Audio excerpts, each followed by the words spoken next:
My name is James, and before I tell you this story, I want you to ask yourself one question. Can one mistake destroy a love that took years to build? Because I never believed it could. I used to think that if two people truly loved each other, they could survive anything. Distance, misunderstandings, difficult times, even other people trying to separate them. But today, after everything that happened, I know that sometimes love doesn't end because people stop caring about each other. Sometimes it ends because one wrong decision is made at exactly the wrong moment.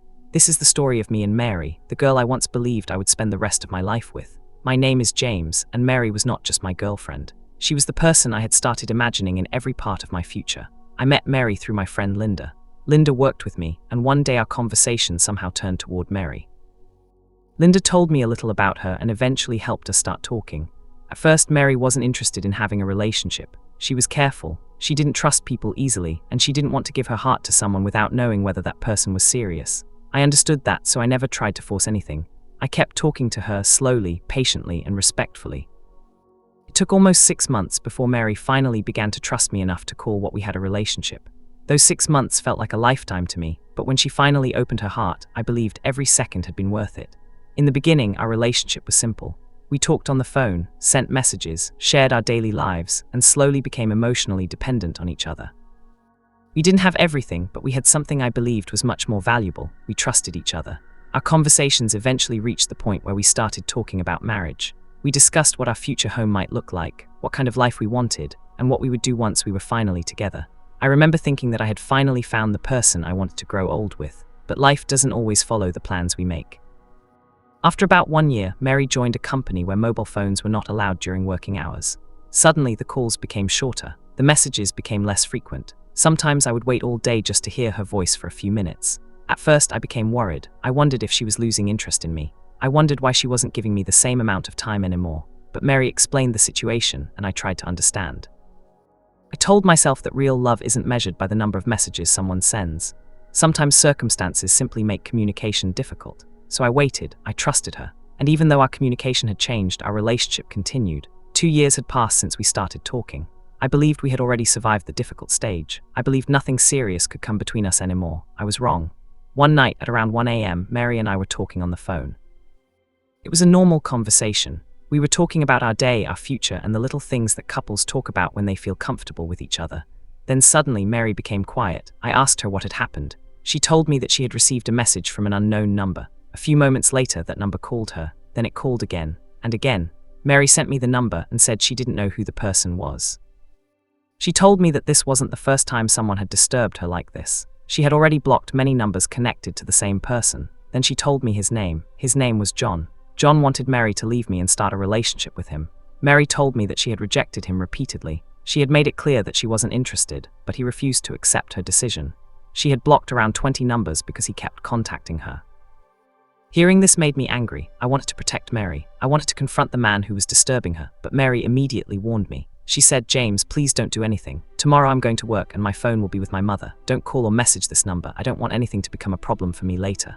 She repeated the warning several times. 4 or 5 times she told me not to contact John. I remember saying, "Okay, Mary, don't worry.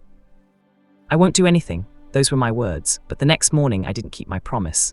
Mary went to work and I kept thinking about John. I was angry. I was convinced that someone was trying to destroy my relationship. I thought I needed to do something, so I gave John's number to my friend Robert. I told him to talk to John and make him stop bothering Mary. At that moment, I didn't think I was doing something wrong. In my mind, I was protecting the woman I loved. I thought Robert would simply warn John and the problem would end. But sometimes the decision that looks like protection in the moment becomes the beginning of disaster. Robert contacted John. Instead of being afraid, John became more aggressive. He wanted information about me and Mary. He wanted to know how serious our relationship was. Robert eventually revealed things he should never have shared. He told John about our relationship, our plans, and even the fact that Mary and I were planning to get married the following month. He also told him that we had met several times. Then Robert sent John a voice message. We didn't know what would happen next. John took that voice message and sent it directly to Mary's mother. That one action completely changed everything. Later that evening, at around 6 p.m., my phone received a message from Mary. I opened it expecting a normal conversation. Instead, I saw words that made my heart sink. Mary said, "James, you didn't do the right thing. I told you not to contact that number. I warned you several times, but you still did it." I immediately tried to explain. I told her that I had never intended to hurt her. I told her that I only wanted to stop John from disturbing her. I told her that I thought I was protecting her. but Mary was already deeply hurt and angry. She didn't want to hear my explanation. To her, the issue was simple. She had trusted me enough to give me a clear warning, and I had ignored it. She said, "James, what you did to me, never do something like this to another girl." Then she said something that I will never forget. She told me to pray for her to die soon. I stared at the screen. I read those words again and again. I couldn't believe the person I loved could speak to me that way. I felt like everything we had built over 2 years was disappearing in front of my eyes. I called her. She didn't answer. I sent messages. She didn't respond. I tried to explain every detail. I told her that I made a mistake, that I was sorry, and that my intention had never been to create trouble for her, but she didn't listen. And that's when I learned something painful. Sometimes saying "I didn't mean to hurt you" doesn't undo the hurt. I kept trying anyway. For almost a year I sent messages to Mary. Sometimes they were long messages. Sometimes they were only a few words. Sometimes I wrote, "Mary, please forgive me." Sometimes I reminded her of the memories we had shared. Sometimes I simply asked her to give me one chance to explain everything, but there was no answer. No call, no message, nothing. Every day I hoped my phone would light up with her name. Every day it stayed silent. Slowly I realized that I had lost her, but I couldn't accept it. When you love someone for years, your mind doesn't understand the meaning of goodbye as quickly as your life does. I continued living, but a part of me remained stuck in those memories. I kept thinking about the night everything went wrong. I kept asking myself the same question. What if I had listened to Mary? What if I had simply respected her request and done nothing? What if I had never given John's number to Robert? What if I had trusted Mary instead of trying to solve the problem myself? Maybe everything would have been different. Maybe we would have gotten married. Maybe we would have had children. Maybe today Mary would still be sitting beside me. But there was no way to go back. Years passed. 4 years went by. I tried to move forward, but Mary remained a chapter of my life that I had never truly closed. One day after 4 years, I gathered the courage to message her again. I didn't know what I expected. Maybe I hoped that time had changed her feelings. Maybe I hoped she would finally be willing to hear me. Maybe I just wanted to know how she was doing. I sent the message. I waited, but there was no reply. Instead, Mary blocked me. Once again, I was left staring at a silent screen. I thought that was the end. I thought there was nothing left for me to discover. But then something happened that I never expected. Robert messaged me. He asked, "Do you recognize me?" I said no. He told me who he was. It was Robert, the same friend who had been involved in the events years earlier. I thought he might want to talk about the past.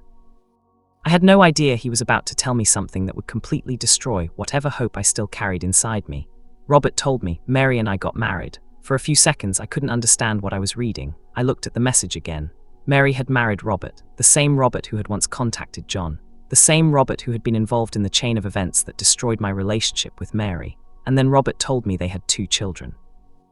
At that moment, I felt like the ground had disappeared beneath my feet.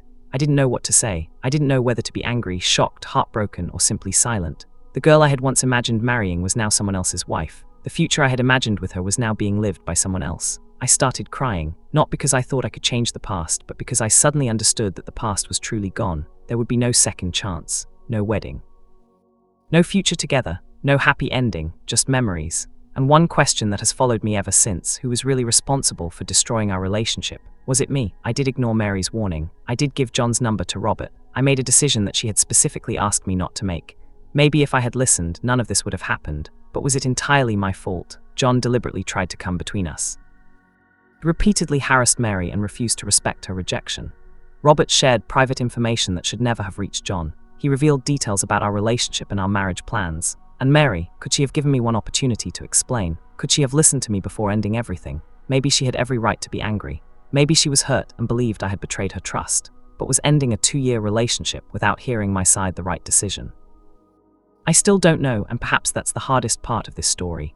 There is no simple villain and no simple hero. Everyone made choices. Some choices were made out of anger, some out of fear, some out of love, and some were made because of jealousy, but every choice had consequences.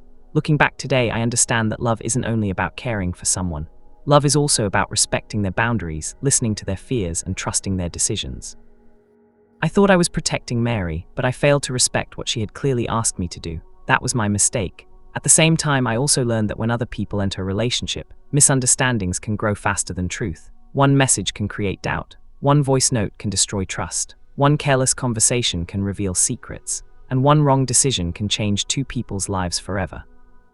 Sometimes we don't realize the value of someone until they are no longer standing beside us. I spent years wishing for one more conversation with Mary, just one. I wanted to tell her that I was sorry. I wanted to explain that I never wanted to hurt her. I wanted her to know that I had loved her sincerely. But life doesn't always give us the closure we want. Sometimes the person we want to explain ourselves to has already moved on. and we have to learn to live with the questions. Even today, I sometimes think about what our life could have been.